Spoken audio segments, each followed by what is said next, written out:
Hello, and welcome to Turtleneck Tabletalk, the podcast that seeks insightful conversations with leaders of our community.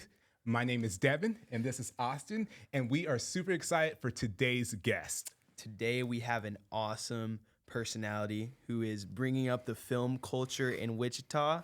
He has started his own studio with a bunch of other like-minded students, and we're so excited to get his thoughts on a lot of different things today. Please welcome Luke Parrett. We gotta clap. Yeah. How you doing, Luke? I'm good. I'm chilling. That's good. It's a hot day, so I'm wearing turtleneck. So Great day for a turtleneck. It's a great Perfect day for day. a turtleneck. Yeah. That's right, dude. Well, we'll just jump right into kind of what your journey got you to right where you are now. So, and for people who don't know, you're directing short films, documentaries, and just kind of talk about your journey, man. We're just gonna get right into it. Yeah. I feel like I should have introduced myself more. This is your introduction right here. Yeah, use your journey. Ooh, critiquing your intro already, too. That might have not been the best way to get in the hot water there. But No, it's good. I started off making like really silly YouTube videos on my phone. I feel like a lot of kids did that like in our generation growing up because we were the first generation to grow up on the internet and YouTube and stuff, and so I kind of fell in love with like watching YouTube, and I was like, well, I can make YouTube videos. No, I cannot make YouTube videos. But that's how I kind of like fell in love with like just creating just like a stupid idea and then showing my friends and be like, look at this cool stupid thing I made. And so then it literally just like snowballed into me writing like more of a script for it, writing an outline for like, so there's more planned in the video. I started storyboarding my shots, which is basically just like planning it out more. And so they just got more and more in depth. And then by the time I graduated high school, I was like, oh, I kind of need to like know what I'm going to college for. And so I was talking to my mom, and she was like, well, you like film and like movies and stuff. Like, why don't you just go into that? And I was like, yeah, sure. And now I'm just like living my best life. It's awesome. Awesome, dude. Yeah. Was there anything else that went into like making a big leap, like choosing your degree per se? Because I feel like film director isn't a general degree that you choose just if you kind of want to go into if it. You have it, you have it. Yeah, I think it's a little bit of that. Because I know that like a lot of people have, especially in the realm of like fine arts, of where it's like it's a skill either you have or you don't have per se. And even when we were talking to a previous guest that is music theater, we asked them like, did they find that school was helpful for them and whatnot? So like, so I'll touch on that. Remind me to touch on that. But first, I'm going to counter a point you said. So we said that some people have it or they don't have it. I'm a firm believer that everyone has it if they try hard enough. There you go. My roommate is like, he's been wanting to learn like instruments for a while.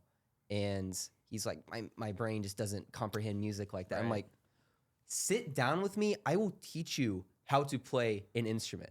Like, you just need to put yourself in that position for you to learn it. I think anyone could do anything. I'm a firm believer in that.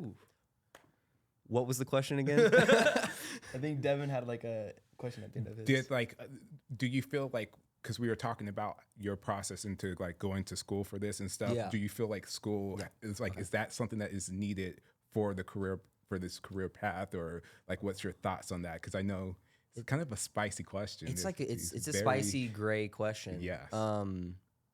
Because nowadays, if you make like a big hit on the internet, you can just run with that. Like Doja Cat literally made a like song about like cow milk or something. Oh my god! In like what, 2018 or something like that. It was a while back. Blew up. Now she's like one of the biggest pop stars ever.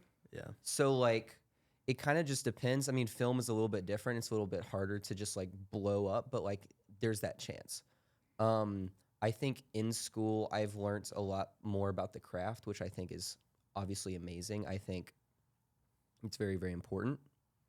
But at the same time, I feel like genuinely, if you find the resources online and study hard enough, there's a possibility to make it. However, you don't have access to the people, the gear, the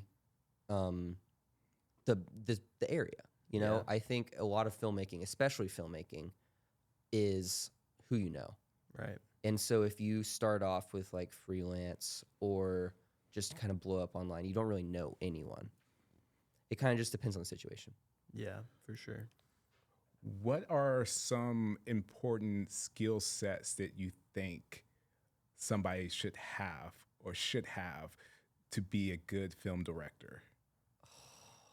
Oh boy. Say that one more time so I can like think. What are some important like skill sets that you think? I think honestly, just being able to keep cool under pressure as well as have time to plan stuff. Like in my opinion, at least how I direct, 90% of it is planning. If you're a bad quote unquote planner, I don't think you'd be a good director.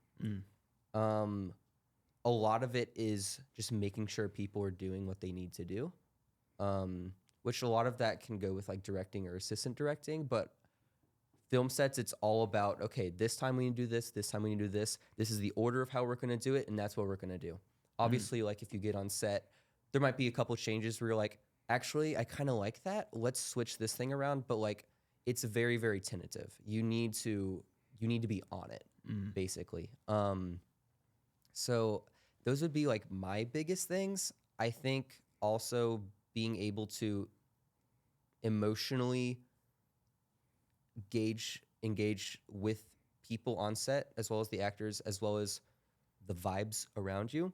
Because I mean, I'm sure you guys have like heard like directors yelling at their like cast and crew, and it's like, I couldn't imagine doing something like that. Like that, how can you just be so out of that situation where you bring yourself to yell at people? Like that's ridiculous. Yeah. Stanley Kubrick is like literally one of the most like well-regarded directors ever. I mean, I think he's great, but I've heard horror stories about how he treats his actors, where they do 80 takes of the same thing and he yells at them, and I don't like that. That's not. I make an effort to not do those things. I try to make it as comfortable as possible with my crew and my cast, and basically just like anywhere I am ever. Like, I don't know.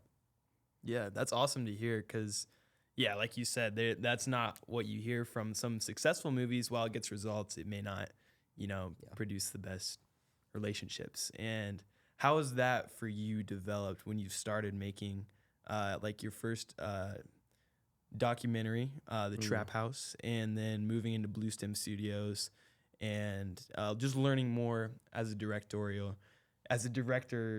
role? I think I messed that up a little bit, but just how have you learned those skills that you just talked about? And have you trial like grown by fire, into that? man. Yeah. Trial by fire.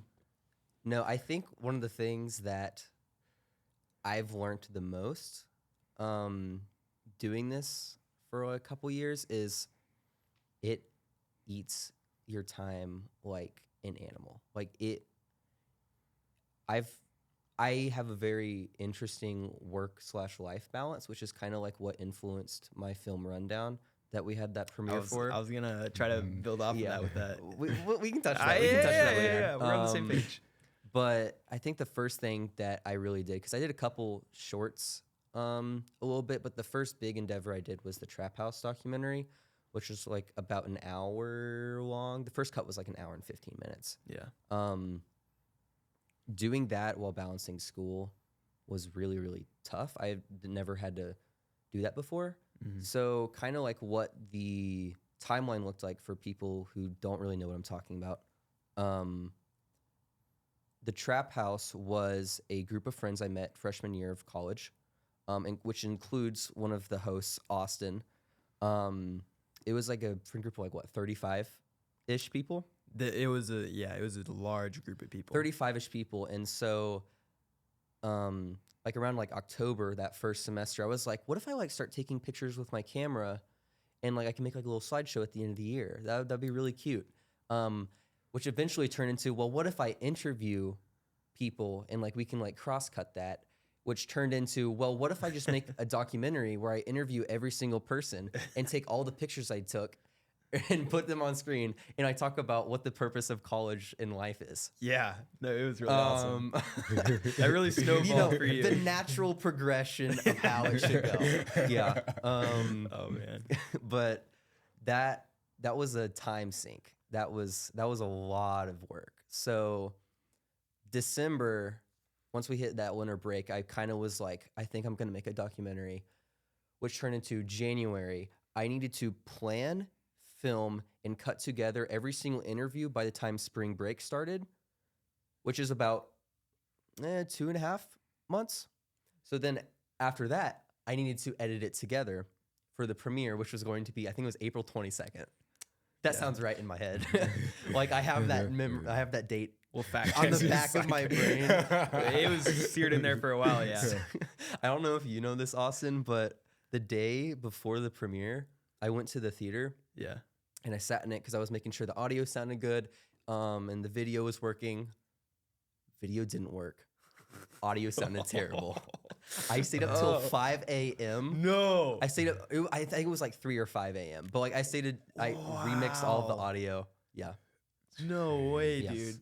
If that doesn't speak to your dedication, I don't know what That's does. another thing. That's another thing about Wow. being in this industry is like you got to be prepared for long hours. Maybe not those long hours, but like dedication is how you make it, in my opinion. I think it's a very hard industry to get into. Mm-hmm.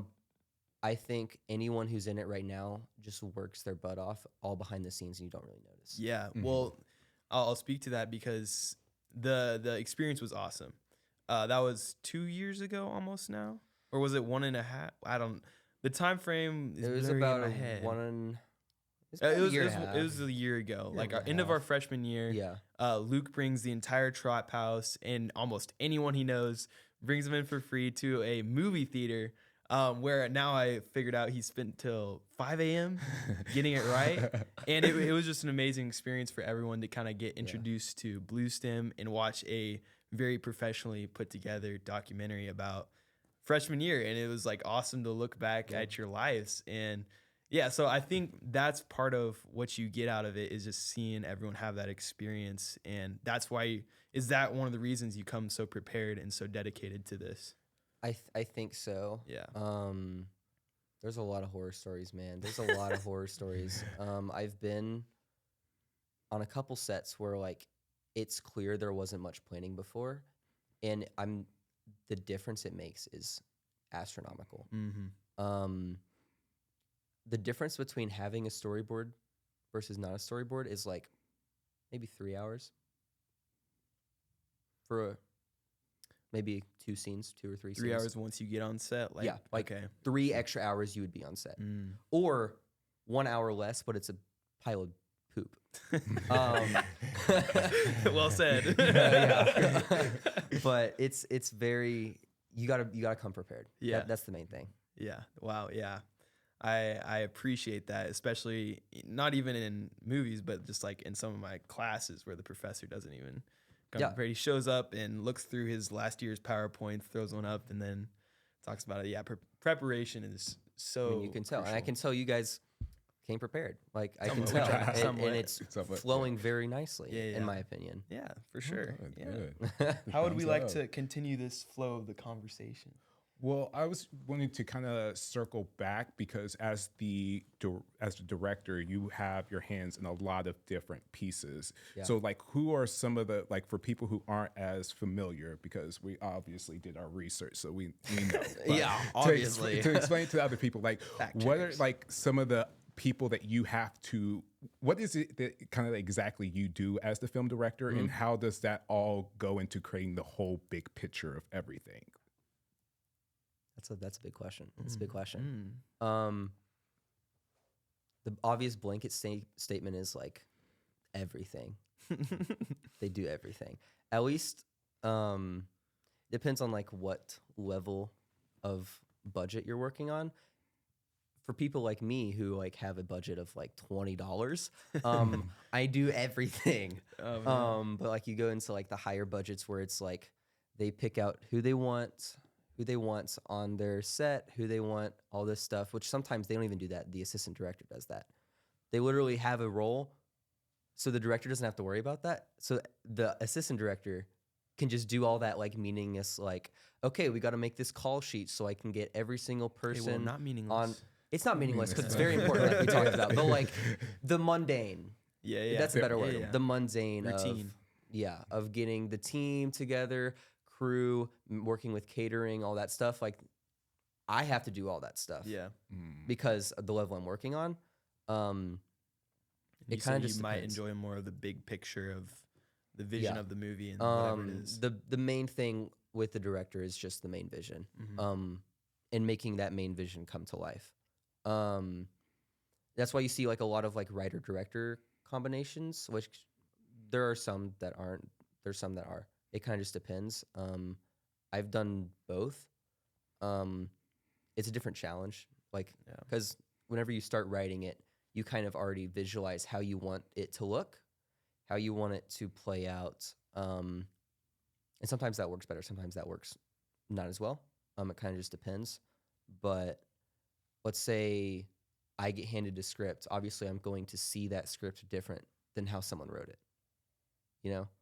So a lot of it's like working kind of with that.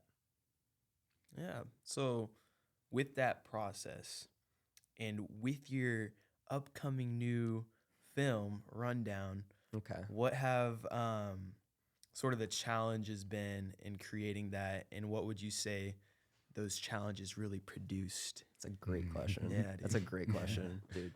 Thank you. Fist bump for that one. That was a good one. Thanks, bro. Try to tie it in there. Oh man, dude, my brain's still processing that.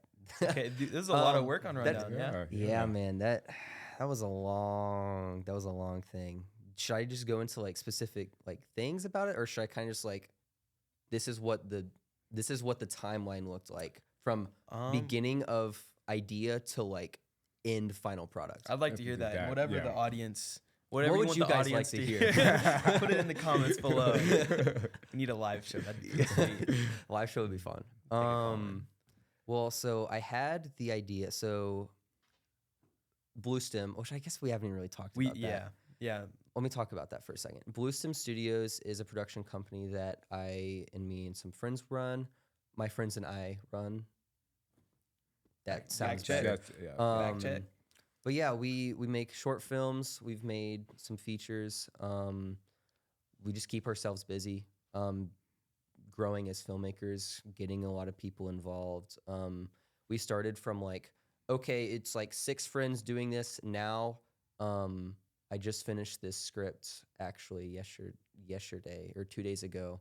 I'm working with some of the musical theater students at WSU, as well as some music students. And so we're directly like relating our industries kind of together, you know, where I ask my friends who don't know how to act, but now I'm working with people who are going to school for that, who are going to do it professionally. I reach out to people who are going to be doing music professionally. And so I think over the years, I guess it's been like almost 2 years now. It's been about a year and a half since. Like we've just grown so much as like who we know, what we're working with. It's awesome. That's Blue Stem, I guess. Yeah. We make films happen. Yeah, dude. Except when we don't. Well, so far they do. And they've had, I don't know, how many films on YouTube so far? I don't even know the number. Too many to count. We've had 3 premieres, though. We've had like three events. Yeah. Which brings us back to what we're asking, which is why Rundown happened.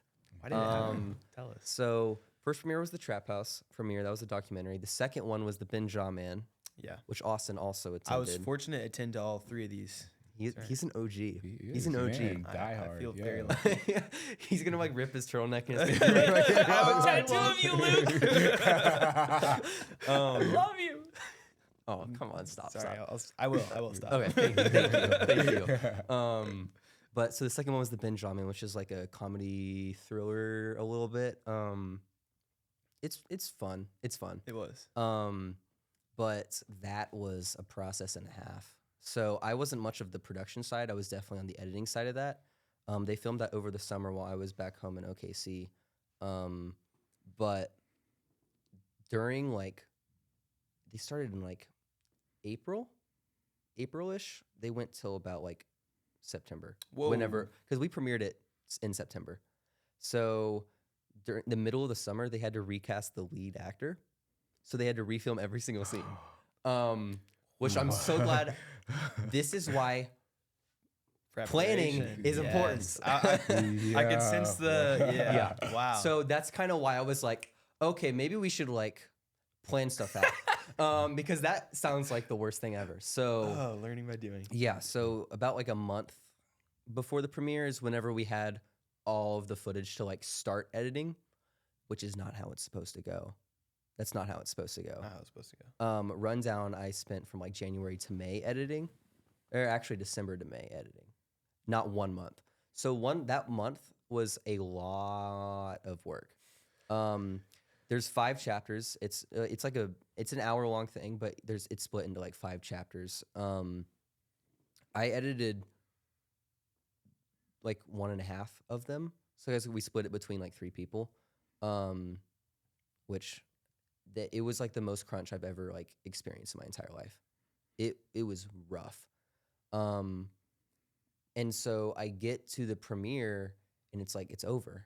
Oh my gosh. And then I start, having a social life again. And it's like, I kind of just forgot what it's like to like live a little bit, if that makes any sense. Mm-hmm. I got so caught up in what I was doing what I was doing is I forgot about my friends. I mean, we've had this, we've had this conversation where, I mean, like, I just grew so distant. Like, even like my partner at the time, like, there was just a disconnect because I was so focused on my work that I just wasn't really focused on anything else, which isn't healthy. No.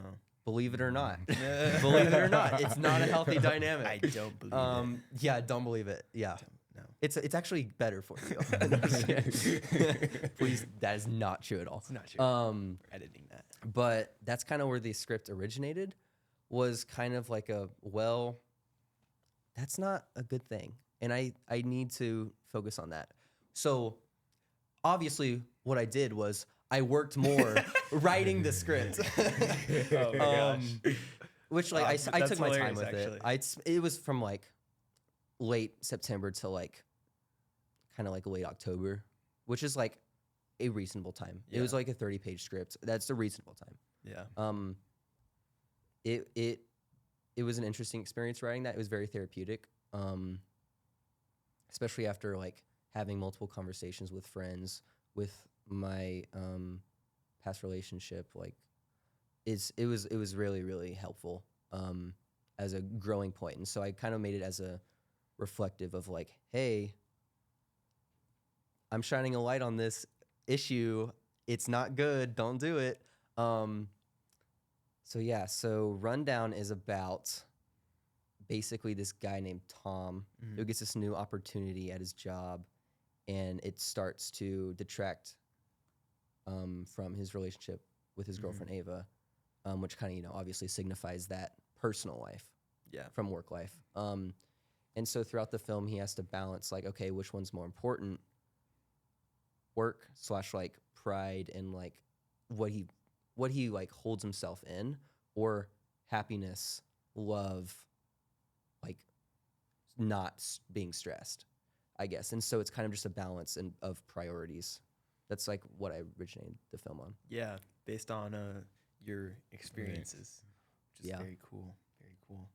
I feel like in the arts, you kind of just have to work with what you got in terms of like what you're living through. Like I think the best quotes from like that I've kind of like taken into was from Quentin Tarantino.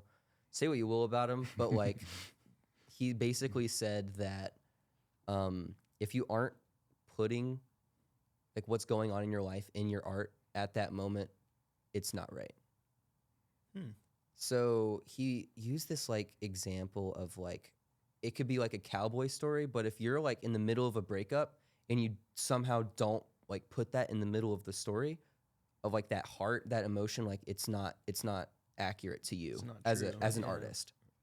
I butchered that completely, but you kind of get like where he's coming from. Right. Right. You have to live it out and then really put your heart and soul into what you've done, what you've lived. That's awesome. Yeah. Wow. Okay, I guess we're going into the timeline of it, I guess. Yeah. So we're getting to the nitty gritty a little bit. So, okay.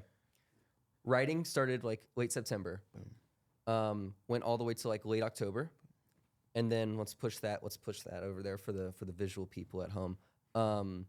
So then we started filming in like December. So from like late October to like, I think it was like December 6th or something like that. That was all planning. That was all, okay, I need to storyboard all of these scenes. I need to actually get a cast and crew together. I need to ask people to take off work. I need this, I need to get them to put this in their schedules, which in my opinion is like the hardest part. Scheduling. Yeah. Like scheduling this interview was hard enough. I was gonna say you've been our toughest to get on this podcast. Imagine, and you work here. I know. Imagine scheduling like 30 people. Yeah. We're going through a fraction of that right now. I didn't have to schedule 30 people, thank God. I think the crew was like 10, cast was like 6, but like that in itself was hard. With like that was still like with a month and a half in advance. Yeah, it was hard. Wow, it's hard. Planning though, you have to. You literally have to. So yeah, we started filming in like December, which was a lot of fun. I honestly, looking back, I didn't know what I was getting myself into because I made that documentary, which documentary was all just interviews. It was pictures, not scripted. I just edited it together. It was made in the editing room. You know, I didn't really know what I was making until I got into the editing room. That's kind of cool. Yeah. It's an interesting experience. It's not how features should be done at all. Which, like, obviously, I took the precautionary measure of planning everything, which is good. Yeah. But I get on set and I'm like, oh, I've never really had too much experience working with 10 people on my crew and like working with like actual actors and like extras. So do you remember the final scene of the movie? Yeah. So the final scene, without like spoilers, I guess, it has like the leads pretty much. It's got the lead character. It's basically In-Game where they just bring in Bro, I'm kidding. Sorry. I'll shut up. It's got the lead. It's got the boss. It's got 3 of the judges who are like some of the leads. Yeah. It has, I think, like 9 extras on screen. That's on camera. Behind the camera, we had me, Emerson, Ella. I'm just gonna like say their names because like why not?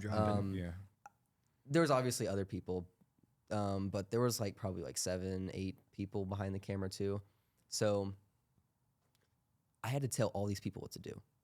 I had to tell every single one. I was like, okay, I need you here. I need like, I've never had to do that before, which it literally was trial by fire. I said that earlier. Yeah. It clicked for me. Like I was just like, okay, this is so stressful, but like, this is fun. Yeah. This is like fun.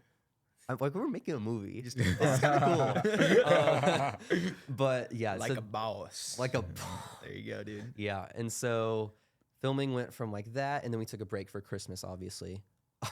Actually, we should have filmed. Like, I was like, we should film on Christmas Day. Oh my God. No, I'm just kidding. That would have like went against everything you were trying to produce, dude. Oh my gosh. Yeah. So like we took a 2.5 week break for Christmas break. People were going home. I was in another state completely, so we just could not film. And so then we took like another week whenever everyone got back in January before school started back up.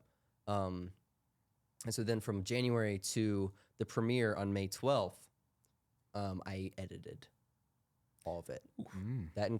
That's getting the scenes together, that's syncing all the audio and video, that's getting the rough cut. Okay, we have the rough cut. Let's make it actually watchable now.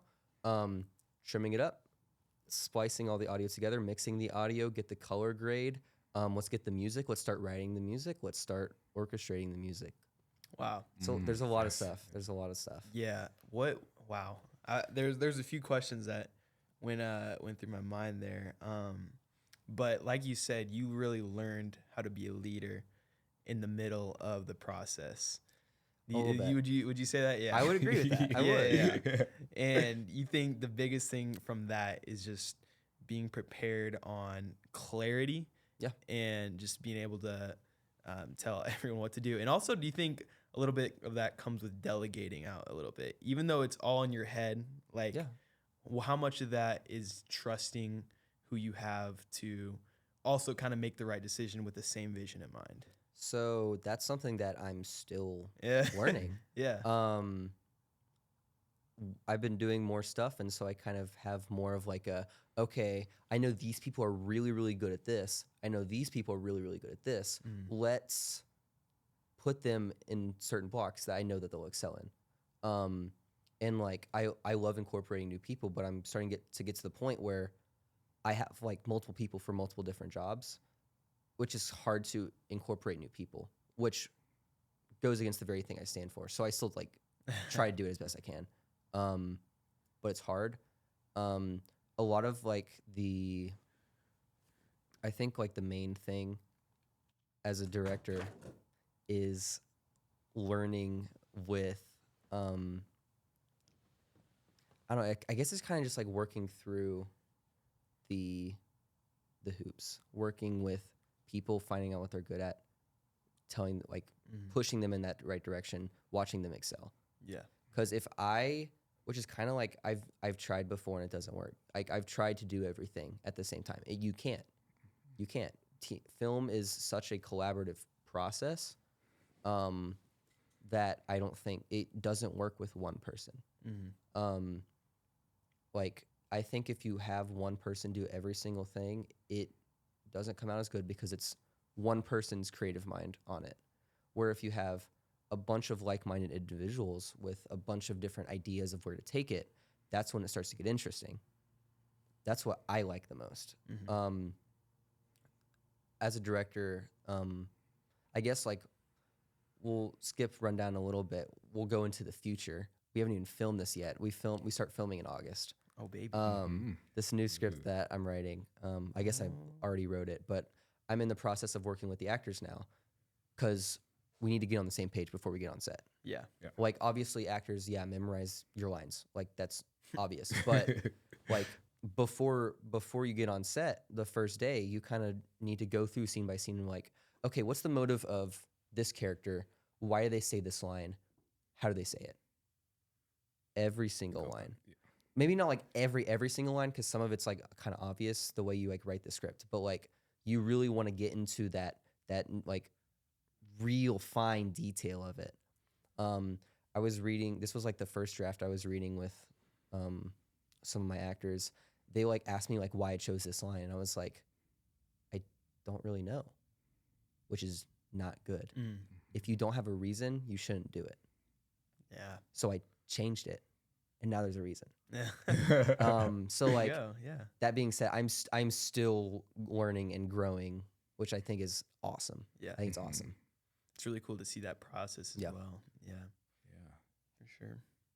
I think one of the most things I'm excited to see like how even more and more details get added to your films, which I think are pretty, from my perspective, are pretty detailed already. Because I'm seeing little cross references between some of the earlier films into Rundown, from the Trap House documentary even, and it's all kind of intertwined. In this new script that I wrote.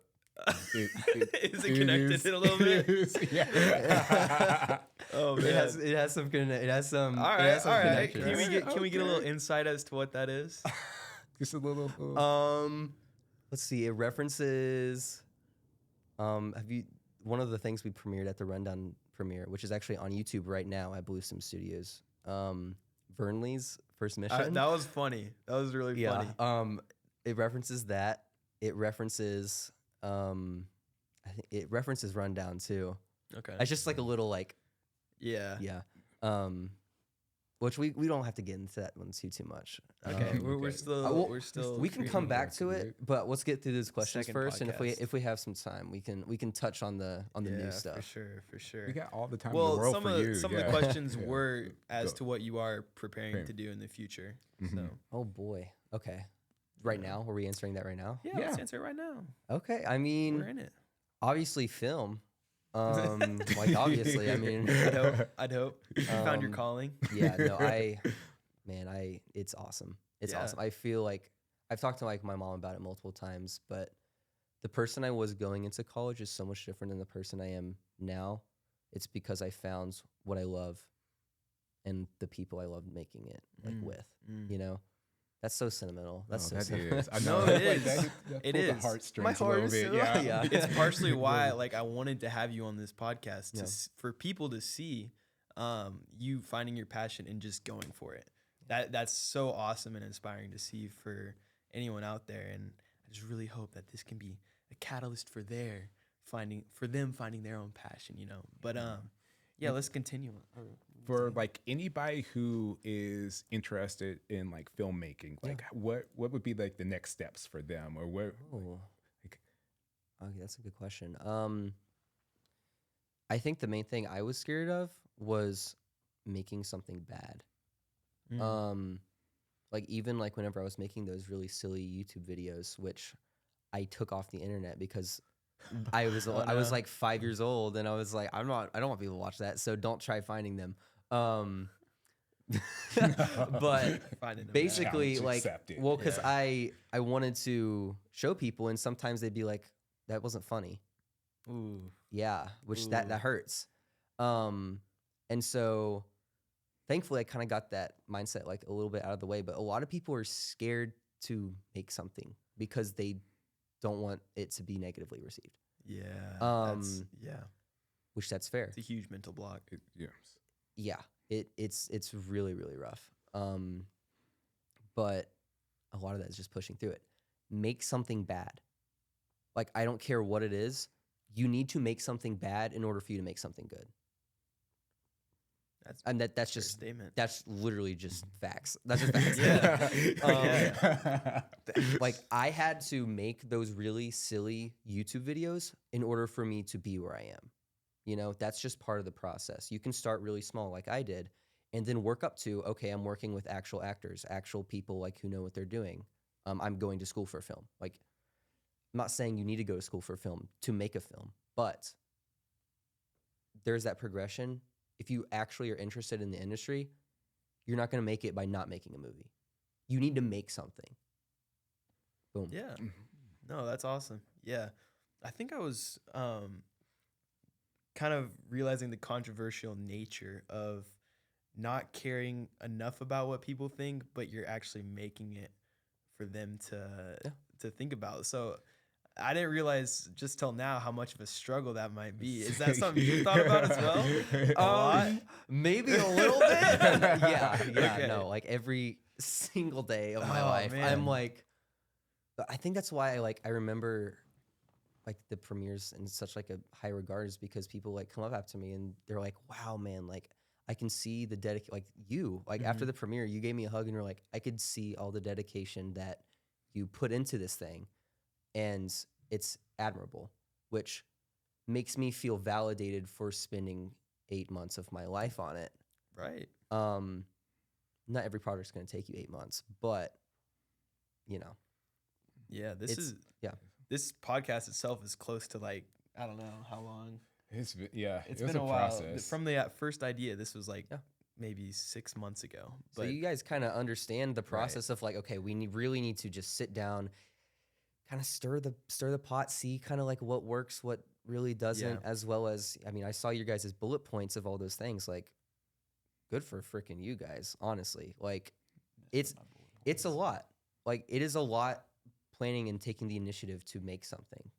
But it's awesome. Like you said, just got to get out and do it. You just got to do it. Just got to do You just it. got to do it. That's right. That's what I did. That's what you guys did. That's what we're doing. Yeah. I love it. Yeah, man. Proof that the ideology works. That's Boom. right. Proof is in the pudding. What flavor that pudding is, I don't know. I don't think that's a saying. Proof is in the pudding is a saying. That's a saying. That's like a yes. Mm-hmm. Actually? Yeah. Okay, I'll take your word for it. Proof is in the chocolate flavored pudding. Sure. Yeah. Yeah. That's actually not a saying. That's not it, but No, but it's it should be. We can start it. We'll make it the saying. chocolate flavored pudding. Yeah. Yeah. Anyway. Yeah, well, I think we've had a great interview so far. Maybe. I'm really Break is happy the still way out, yeah. what I've learned from you even in just this past 40 or so minutes. Mhm. And I guess what we could gear up towards now is we've talked about advice you have for people who want to get into it. I guess, is there any more advice you have for people who want to get into it?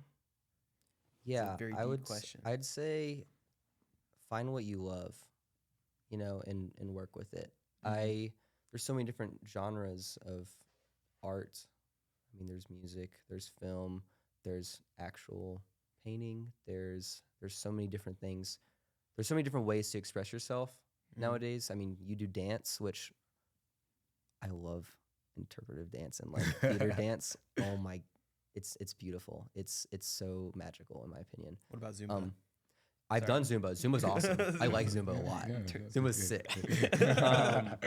But I think you gotta find what you love, and you gotta work with that.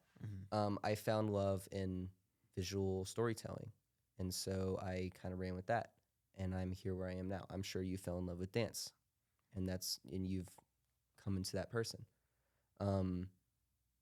Any music artists out there, they make music because they like it. There might be a couple exceptions, obviously, but Yeah. I think you just gotta find what you love, and you just gotta work with it. Sometimes you don't know what you love, Mhm. and you gotta experiment. Yeah. I love music. I love writing music. I'm not like an artist. I'm not a music artist. That's just not for me. I love music. That's not for me. Mm. This is who I am, and that's how I find I can best express myself and my thoughts and my emotions. Wow. Yeah. Wise words. I think that's the first point you gotta do in order to start the process. Second, like I said earlier, make it. It's that easy. It's that easy, man. And then repeat. Rinse, lather, repeat. There we go. Couldn't have said it better myself. Just full of sayings I today. know you are on. Wow. You are Wow. on one. Yeah. Dude, thank you so much for sitting down and doing this interview with us. And Real fast, if anybody is interested, where could they reach you at? Yeah, Like, that'd be pretty yeah. neat.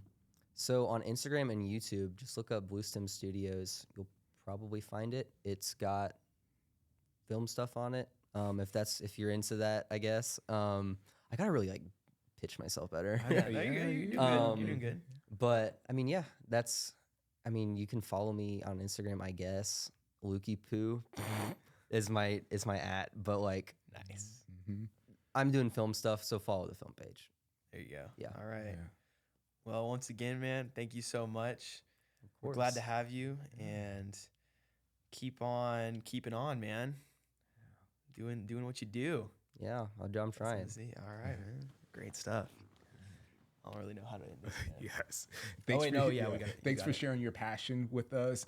It's as somebody who is not quite as familiar with you, the passion that you have for it and your dedication, it just without not even knowing the stories and everything like that, but just it radiates off of you. So it's very cool to see. And so we're really excited that we've been able to spread this out to others and whatnot. And so thank you guys for tuning in. Make sure and tune in next week where we'll have another amazing guest here kind of talking about themselves and what they do. And don't forget to follow us on Turtleneck Table Talks, Spotify, YouTube, Instagram, Facebook, everything, and whatnot. And yeah, In thanks one of for the joining corners us. or Yeah, something. thanks for joining us.